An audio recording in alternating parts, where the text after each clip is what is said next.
کہیں دور جانا پڑا بذریعہ جہاز کے۔ قاری صاحب فرماتے ہیں کہ میں نے وہاں سے ٹکٹ کروائی، اس کے بعد میں جہاز پر سوار ہوا، پھر میں دوسری جگہ گیا۔ وہاں میں جانے کے بعد ٹیکسی ڈرائیور سے یہ کہنے لگا کہ آپ ذرا یہ بتائیں کہ جمعے کے دن جہاں مسلمان اکٹھے ہو کر جبہ قبہ والے، اصل میں ہندوستان میں تو شرٹ پینٹ اور کہہ لیجیے کرتا پاجامہ پہننے کا ماحول ہے، مگر دوسرے ملک میں ایک ماحول ہے کہ جو مسلمان ہوتے ہیں اور خاص طور پر جمعے کے دن وہ جبہ قبہ پہنتے ہیں۔ تو قاری صاحب یوں کہنے لگے کہ جہاں کچھ لوگ اکٹھے ہو کر جبہ قبہ میں اکٹھے ہو کر جمعے کی نماز فرائیڈے کے دن ادا کرتے ہیں، وہ جگہ کہاں ہے؟ تو ٹیکسی جو ڈرائیور تھا وہ شناسا تھا، وہ جانتا تھا۔ وہ قاری صاحب کو یوں کہنے لگا کہ قاری صاحب حضرت آپ مجھے کرایہ پے کریے، میں آپ کو وہاں چھوڑ دوں گا، ڈرائیو کر دوں گا۔ قاری صاحب فرماتے ہیں کہ میں نے ٹیکسی پر سوار ہوا اور پھر اس کے بعد میں ایک جگہ گیا، ٹیکسی ڈرائیور نے میرے سے کرایہ پے کرایا اور اس کے بعد اشارہ کیا کہ آپ یہاں چلے جائیں۔ کمرے میں ایک مکان سا تھا، عام مکان، قاری صاحب کا اشارہ کیا کہ آپ وہاں چلے جائیں۔ قاری صاحب فرماتے ہیں کہ میں وہاں گیا، وہاں جانے کے بعد دیکھتا ہوں کہ تمام کے تمام لوگ صف لگائے بیٹھے ہوئے ہیں، اب انتظار ہے امام کا کہ امام آئے اور نماز ادا کرائے۔ قاری صاحب فرماتے ہیں کہ کچھ ہی دیر میں کمرے سے امام صاحب آتے ہیں اور امام صاحب آنے کے بعد مصلی پر کھڑے ہو جاتے ہیں۔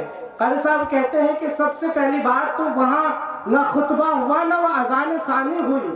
قاری صاحب فرماتے ہیں کہ یوں ہی امام صاحب تشریف لائے اور اقامت کہنے والے نے تکبیر کہنے والے نے تکبیر کہی، اس کے بعد امام صاحب نماز پڑھائے۔ اور نماز میں یہ ہے کہ امام صاحب پہلی رکعت میں سورہ فاتحہ پڑھتے ہیں، اور سورہ فاتحہ پڑھنے کے بعد ہونا تو یوں چاہیے تھا کہ کوئی سورت ملاتے، مگر امام صاحب سورہ فاتحہ کے بعد پھر دوبارہ سورہ فاتحہ پڑھتے ہیں۔ قاری صاحب حیرت میں رہ جاتے ہیں کہ میں کہاں آ گیا ہوں، میں کسی غیر عقیدے کے ماننے والوں کے پاس تو نہیں آ گیا۔ قاری صاحب فرماتے ہیں کہ پہلی رکعت میں یوں ہی رکوع اور سجدے کے بعد پھر دوسری رکعت کے لیے کھڑے ہوتے ہیں تمام حضرات، پھر دوسری رکعت میں سورہ فاتحہ پڑھتا ہے امام، اور پھر سورہ فاتحہ کے بعد پھر سورہ فاتحہ پڑھتے ہیں۔ قاری صاحب فرماتے ہیں کہ عجیب سا ماحول۔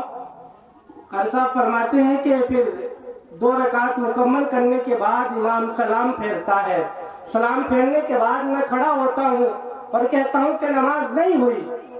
کہتے ہیں کہ تمام کے تمام لوگ حیرت سے دیکھنے لگے، مجھے حیرت کا میں مجسمہ ہو گیا، اور لوگ یہ سوال کرنے لگے کہ آپ کیسے کہہ سکتے ہو کہ نماز نہیں ہوئی؟ آپ کون ہو؟ آپ کس چیز سے کہہ سکتے ہو کہ نماز نہیں ہوئی ہماری؟ ہم تو ایسے ہی نماز پڑھتے آئے ہیں برسوں سے۔ قاری صاحب فرماتے ہیں کہ میں الحمدللہ حافظ ہوں، ایک عالم ہوں، دارالعلوم دیوبند کا فرزند ہوں، روحانی بیٹا ہوں، اور میں یہاں فلاں جگہ رہتا ہوں۔ تو قاری صاحب فرماتے ہیں کہ تمام کے تمام لوگ ایک زبان ہو کر یوں کہنے لگے کہ آپ الحمدللہ عالم ہیں، آپ ہماری نماز دوبارہ پڑھا دیں۔ قاری صاحب فرماتے ہیں کہ میں مصلی پر گیا، اور مصلی پر جانے کے بعد ایک بوڑھا آدمی پیچھے ہی سے آتا ہے جس کی داڑھی سفید ہے، وہ آدمی مجھ سے چمٹ جاتا ہے اور چمٹ کر کہنے لگتا ہے کہ قاری صاحب، امام صاحب، حضرت جی، ہم نے آج تک سورہ فاتحہ سے زیادہ قرآن کریم کو نہیں سنا، آپ کا جتنا جی چاہے آپ قرآن کریم کو پڑھیں، ہمارے پیر نہیں تھکیں گے، ہم نہیں اکتائیں گے۔ قاری صاحب کہتے ہیں کہ حیرت کی بات ہے، دنیا میں ایسے لوگ بھی ہیں جو قرآن کریم کو سورہ فاتحہ سے زیادہ پڑھنا اور سننا نہیں جانتے، وہاں کے امام صاحب بھی نہیں جانتے تھے۔ یہ مسرت کی بات ہے کہ آپ کے اس گاؤں میں الحمدللہ 3 بچوں نے حفظ قرآن پاک کو مکمل کیا ہے، یہاں دن رات قرآن کریم کی تلاوت ہوتی رہتی ہے۔ اور قاری کرام صاحب مولانا کرام الدین صاحب جو عرض کر رہے تھے کہ الحمدللہ ایک بچہ اس جامعہ میں ایسا ہے جو میرے خیال سے 1 سال سے پہلے ہی حافظ ہو گیا ہے۔ یہ بہت خوشی کی بات ہے آپ حضرات کے لیے۔ تو آئیے اب اس کے بعد بلا کسی تاخیر و تمہید کے حضرت مفتی صاحب ہے ان کے ساتھ مولانا افتخار حسن صاحب ہیں، وہ فرمائش کر رہے ہیں کہ مفتی صاحب بہترین نعت پڑھنا جانتے ہیں۔ میں مفتی صاحب کو جانتا ہوں، تقریر تو سنا ہوں پر نعت سے واقف نہیں تھا۔ آج تشریف فرما ہے، ان کا اصرار ہے، اس لیے میں چند اشعار پیش کروں گا۔ اگر آواز ساتھ نہ دے تو آپ لوگ تھوڑا صبر کر لیجیے۔ یہ مائک والے جہاں بھی ہے، اگر میری آواز پہنچ رہی ہے تو آپ یہاں آ جائیں۔ مائک والے ہیں کہیں یہاں یا چلے گئے وہ کہیں اور؟ دھو قلم کو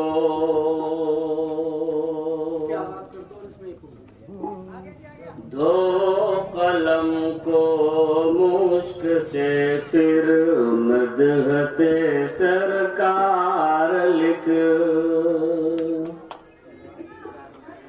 دھو قلم کو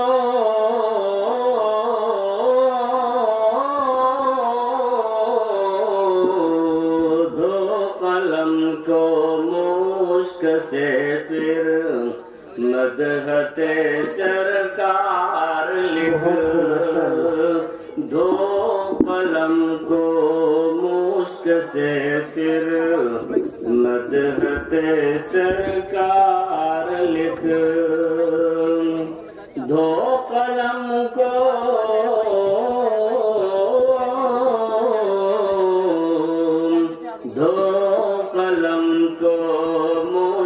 سے پھر مدحت سرکار لکھ، نام لکھ ایک بار،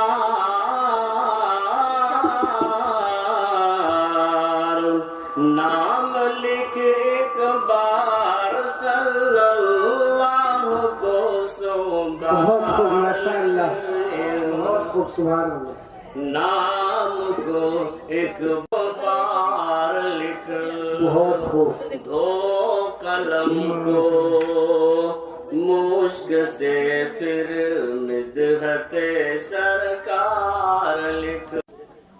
جو اسٹیج پر علماء کرام ہے ان سے میں توجہ چاہتا ہوں۔ جی ہمارے گوش ہے۔ مصطفیٰ نے کون سا ہتھیار امت کو دیا، مصطفیٰ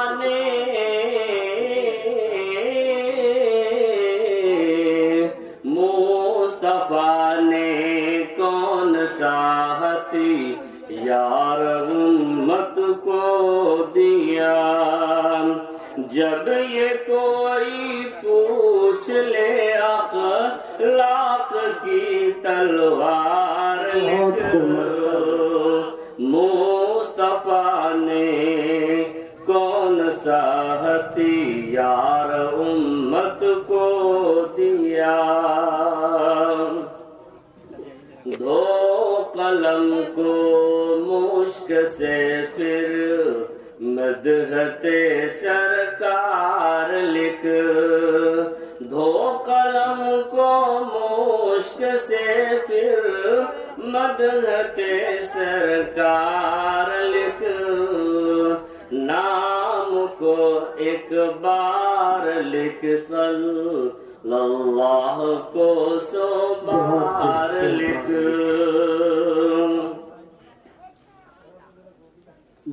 یہ ہے شہر مصطفیٰ، اس کا ادب سے نام لے،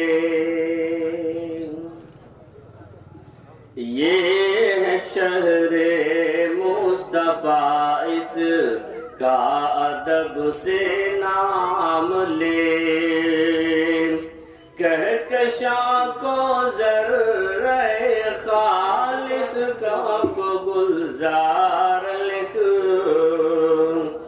دھو قلم کو مشک سے پھر مدحت سرکار لکھ۔ بہت خوب، ماشاء اللہ۔ ہمارے اس پروگرام کے بڑے مارہی مفتی اعظم امارت شریعہ مالیر کوٹلہ پنجاب حضرت مفتی خلیل صاحب دامت برکاتہم اور ان کے صاحبزادے حضرت مفتی یوسف صاحب دامت برکاتہم، یہ دونوں حضرات، دونوں ہستیاں اسٹیج کے اوپر جلوہ افروز ہیں، اور میں انہی کی موجودگی میں اگر اجازت ہو تو میں 2-4 اشعار اور سنا دوں آپ لوگ کو۔ جی عطا کریں۔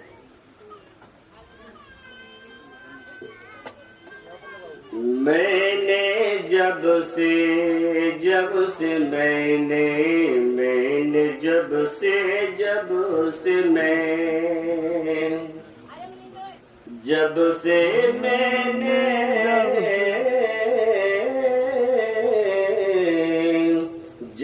سے میں نے پی لیا ایک بار جام مصطفیٰ، جب سے میں نے پی لیا ایک بار جام مصطفیٰ، سب بلاتے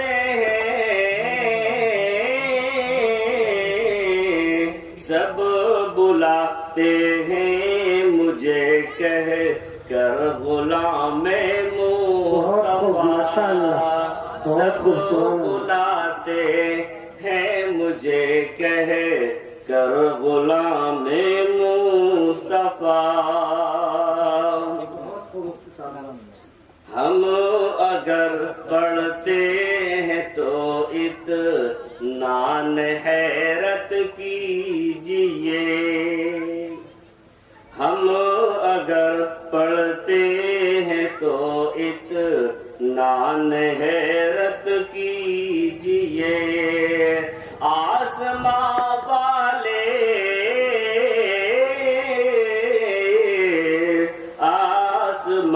والے بھی پڑھتے ہیں کلام مصطفیٰ، آسماں والے بھی پڑھتے ہیں کلام مصطفیٰ، ہے کوئی خواب پہرا دیا چین سے سب کو سلایا اور خود پہرا دیا۔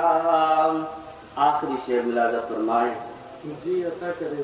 کر دیا اپنے لہو سے دستخط شبیر نے، یہ میدان کربلا کے غازی ہیں، شبیر انہی کے نام سے ہے۔